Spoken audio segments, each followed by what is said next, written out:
Hoy daremos un viaje al pasado, cuando la selección peruana de fútbol experimentaba una época de cambios radicales. ¿Quieres saber cómo Didi, el bicampeón mundial brasileño que se convirtió en el estratega que lideró la blanquirroja rumbo al Mundial de México 70? ¿Y qué pasó en la masacre del Maracaná? Sin más preámbulos, comencemos.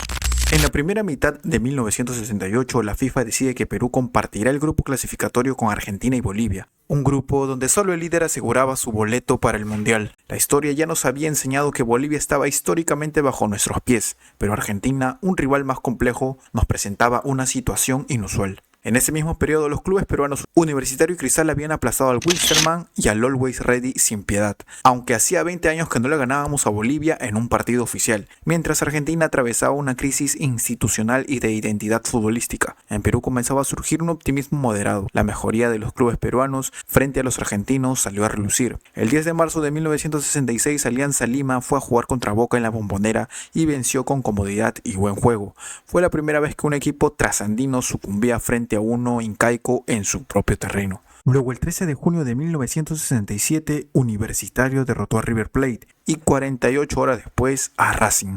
La clave para aprovechar este despegue era elegir el mejor entrenador posible. Juan El Chueco Honores y José Chiarella eran opciones.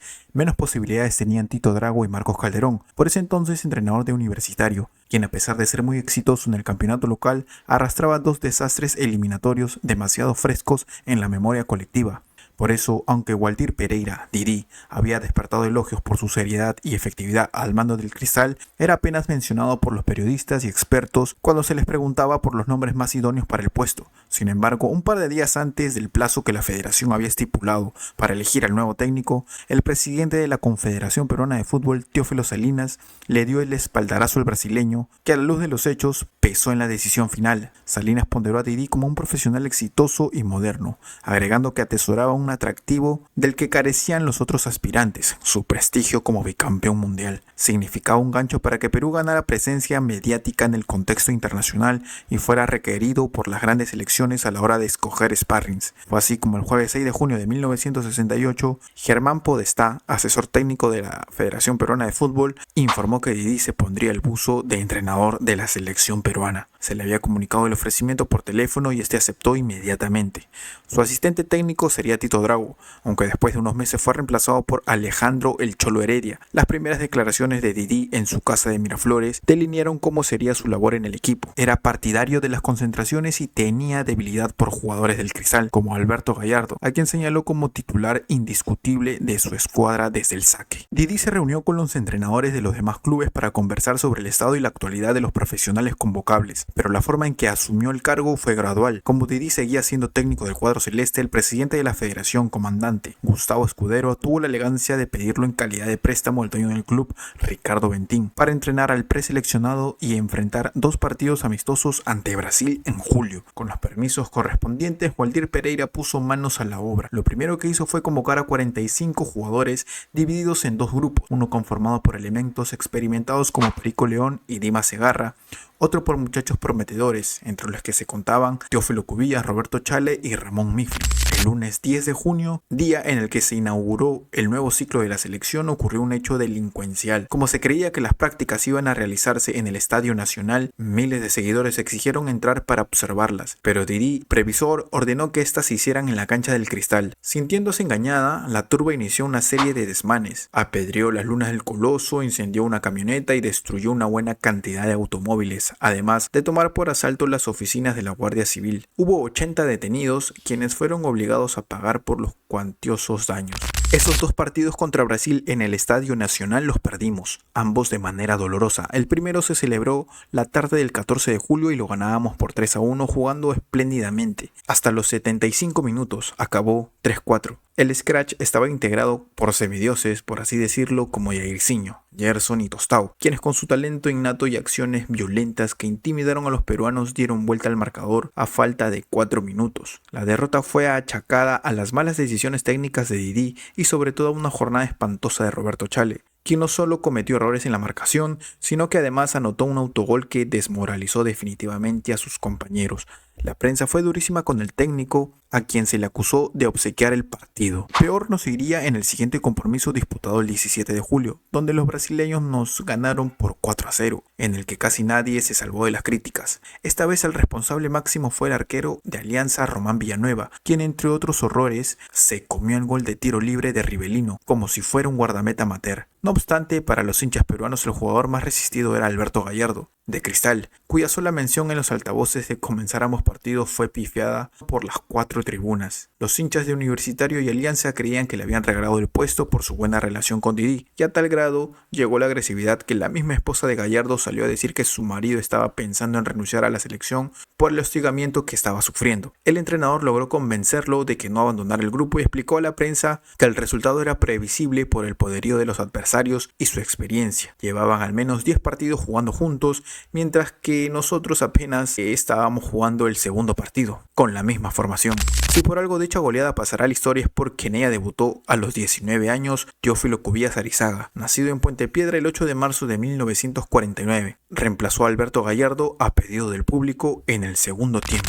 Y llegaría la masacre en el Maracaná. Después de ganar el título nacional con Sporting Cristal en enero de 1969, Didi pudo centrarse completamente en la selección peruana. Es verdad que luego de los 2 partidos en Lima con Brasil había enfrentado 2 veces de local a Argentina, empatando ambos cotejos, y que recibió a México en un partido en el Nacional que los aztecas igualaron tras estar abajo por 3 goles, dejando claro una vez más, sí, la fragilidad psicológica del seleccionado, que bueno, se refleja hasta ahora. El 5 de abril, el seleccionado peruano, en una gira que iniciaba, sostuvo una práctica con los juveniles del Cruzeiro, que duró apenas media hora. Ganaron 2-0 con tantos de Cubillas y Chumpitaz. Luego, el 7 de abril, en Porto Alegre, Perú disputó un partido intenso contra Brasil, perdiendo 2-1. Elogios de Didi y Joao Saldaña destacaron la calidad del juego.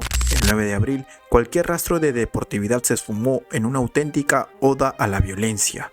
No fue un partido sino una batalla campal, donde nos llevamos la peor parte. Perú empezó ganando muy temprano. A los 7 minutos estaba 2-0, con goles de Gallardo y Bailón. Pelea cortó distancias a los 9 y Tostao empató el compromiso a los 35. Tras un foul que Dirceu comete a Cubillas, pero es cobrado a favor de los locales, la tensión estaba pero insoportable. Las faltas se suscitaban una tras otra, especialmente por parte de Orlando Latorre, que le pegaba a todo lo que se movía. Hasta que en el minuto 41, Chito tuvo la mala idea de barrer a Gerson, quien no toleró y le propinó un puntapié que le rompió la piel, por lo que tuvo que ser sacado en camilla. El árbitro nacional Alberto Tejada Burga expulsó a ambos, pero lejos de calmar los ánimos no hizo más que encenderlos. Jairzinho golpeó por sorpresa a Héctor Chumpitaz. Pedro González y Perico León decidieron tomar la correspondiente venganza. Fue una gresca bochornosa en la que Pelé también se comportó como un enardecido maleante callejero. La crónica del comercio señala incluso que varios periodistas y fotógrafos brasileños que se encontraban al borde de la cancha participaron en el combate.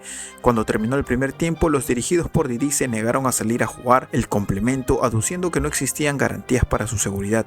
Tuvo que entrar al vestuario João Havelange, presidente de la Confederación Brasileña de Fútbol, para convencerlos de continuar. Didi y el seleccionado peruano aceptaron el pedido y regresaron al campo, donde los brasileños los recibieron con apretones, mano y abrazos como acto de desagravio, mientras las tribunas del Maracaná ovacionaban el gesto. Comenzó el segundo tiempo y Perú tomó la iniciativa en algunos pasajes, pero a los 78 Edu puso el 3-2 a favor de los brasileños y el resultado no se movería más. Seguíamos sin poder arrancarle, aunque sea un empate al scratch, aunque la prensa reconoció que el equipo había mejorado y que tenía argumentos para encarar a los argentinos y bolivianos. Lo preocupante es que hasta ese punto Didi había dirigido 7 partidos con la selección sin ganar ninguno. La mala racha se cortó contra Colombia, una selección de segundo nivel en ese momento, a la cual le ganamos 3-1 en Bogotá. Los colombianos asustaron abriendo el marcador en el primer tiempo, pero luego Cubillas, Cachito Ramírez, a quien Didi se animó a darle el titularato, y Perico León pusieron las cosas en su sitio. Una semana después se vapuleó a El Salvador a domicilio por 4-1. El siguiente rival fue el anfitrión del Mundial, México, quien nos recibió el 20 de mayo en su fortín, el Estadio Azteca. Perú jugó tal vez su mejor partido de preparación y venció por la mínima diferencia gracias a un gol de Perico León en el segundo tiempo.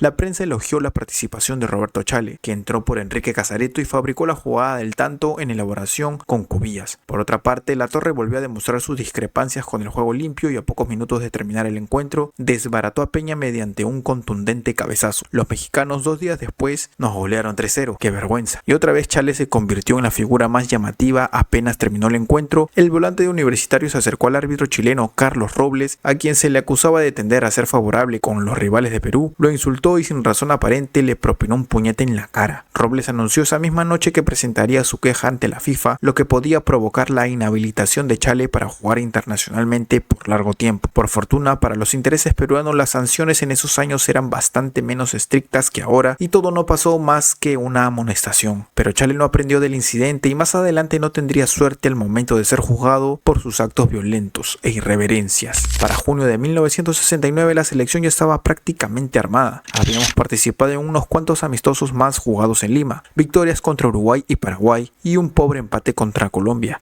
Y con Gremio en Lima también. Perú le ganó por 1-0, que definieron la base del equipo titular. La prensa y afición no manifestaban casi ninguna disconformidad con el ataque. El medio campo, los centrales y el arquero, la fama de guardameta mediocre de Luis Rubiños se afianzaría solo después del Mundial. El mayor dolor de cabeza de Didi eran los laterales, ya que durante los amistosos se habían evidenciado las más profundas deficiencias del equipo. El más saltante ha sido el de Javier González, un hombre al que Didi ha sacrificado mandándolo al puesto al que ya está desacostumbrado a actuar. Cualquier alero que agarraba al muerto se paseaba con él. Primero fue Jairzinho, que le dio un baile con samba y bossa nova. Luego en Colombia le hicieron marcar pasos de porro. Y en México se acabó demostrando que había que buscar otro hombre para esa ubicación, porque también Roberto Elías le corría el puesto. Palabras igual de duras se las decían a Eloy Campos, a quien acusaron de complicarle las cosas a dos indiscutibles de la selección, Latorre y Chumpitaz. Otro de los puestos sobre los que había dudas, aunque menores que las que se tenían con los laterales, eran los extremos. El periodismo señaló a Julio Bailón por ser excesivamente individualista, pero al que más palos le cayeron fue Osvaldo Cachito Ramírez. Se afirmó que no se trataba de un jugador de nivel para la selección nacional, que evitaba el choque y que desaparecía en los momentos más calientes del partido. Al mismo Didi, sus detractores lo consideraban un técnico inseguro, que en ocasiones mantenía en la alineación por pura terquedad jugadores que no rendían y en otras hacía variantes y cambios intempestivos que perjudicaban la solidez del equipo peruano.